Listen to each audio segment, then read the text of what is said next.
The Bogdanoff twins. They weren't experts who became quacks over time. They were frauds from the start, using negligent peer review standards to get total nonsense published in legitimate journals, then using those publishing credentials to position themselves as education personalities. It worked. The two became celebrities, but I think are better known as a meme at this point. Domp EET. Someone made a simulation of buying Jim Cramer's picks and one would have lost a ton of money. Jim Cramer pumps up stocks so Wall Street can dump their shares at a good price, leaving anyone who listened holding the bag. The experts on Married at First Sight. They average less than a 10% success rate in matching couples. I think they intentionally do a lot of bad matches for drama. Literally any financial expert on social media. These are the secrets millionaires don't want you to know, but I'm going to share with you. IDK if this is in the scope of this, but most of the internet guru, social media jackasses that people worship these days because of the stupid flashy lifestyle hustle grind bullshit they flaunt nonstop. Grant Cardone, Ty Lopez, etc. Fuck those guys. Hi guys, just hanging out here in the garage with my Lamborghinis.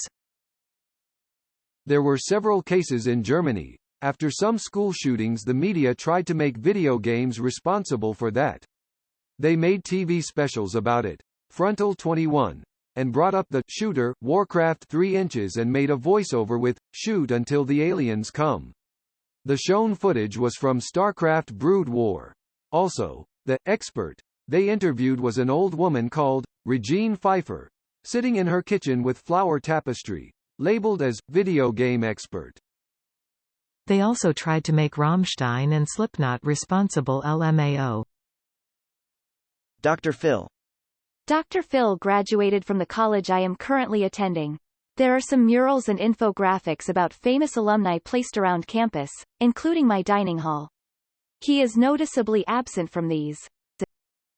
Pretty much all of the YouTube alpha male dating advice weirdos. Like, dude, you're 20, stop wearing a suit and tie and worrying about ring codes. It's weird. Also, none of those pickup tips will ever work. WTF or ring codes. Jim Cramer. Aw man. I worked at CNBC for a while. That guy is goofy AF in person, really strong nerd vibes. Most of those people are actually smart, but it's fucking TV. Rich people don't get, stay rich by giving away valuable information for free. Business, news, is always a commercial. You don't get information from Fox Business or CNBC. It's just people trying to sell things to other people trying to sell to other people trying to sell things to other people.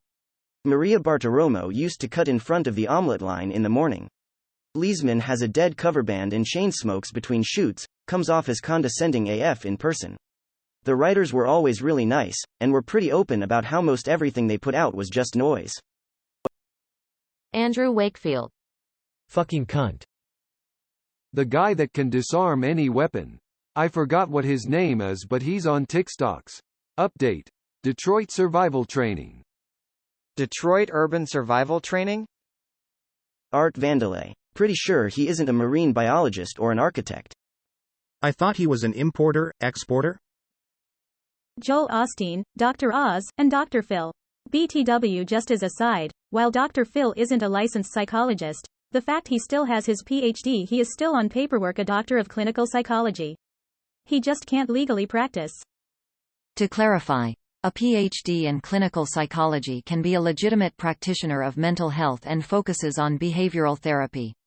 Psychiatrists are medical doctors and can prescribe medicine.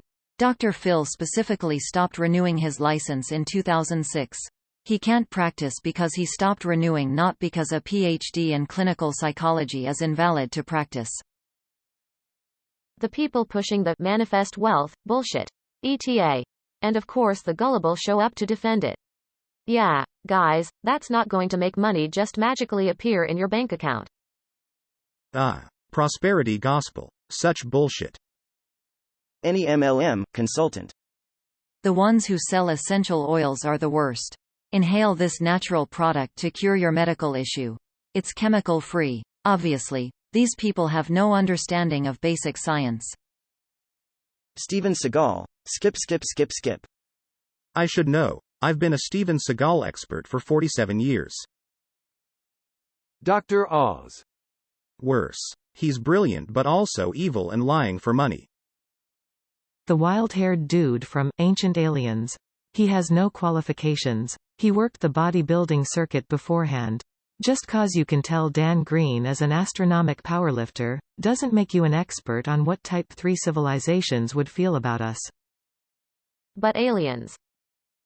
Anyone on Facebook who claims essential oils are the cure to everything and that they know it's the truth because they read a book one time. What was that book about? Not important. Have some tea tree oil. Pro tip. If someone claims that they have a potion that removes toxins, ask them which toxins, specifically. Everyone here is either Dr. Phil, Dr. Oz, or someone I've never heard of. Dr. Nick. Gwyneth Paltrow and her shroom-eating, cooch-steaming scam called Goop. She's my favorite vagina-themed supervillain. My mother. She stuck her finger in my drink today because it helps the fizz go away. Got mad when I wasn't thirsty anymore. I agree. This guy's mother. Me, I literally have no idea what I'm doing. I'm in charge of things I shouldn't be in charge of. They asked me how well I understood theoretical physics. I said I have a theoretical degree in physics. They said welcome aboard. Wow, you sound absolutely fantastic. Definitely not an idiot wearing sunglasses. Dr. Van Nostrand. I need Elaine Bennis's chart. She's a patient of mine and she's not going to make it. It's, very bad, very messy.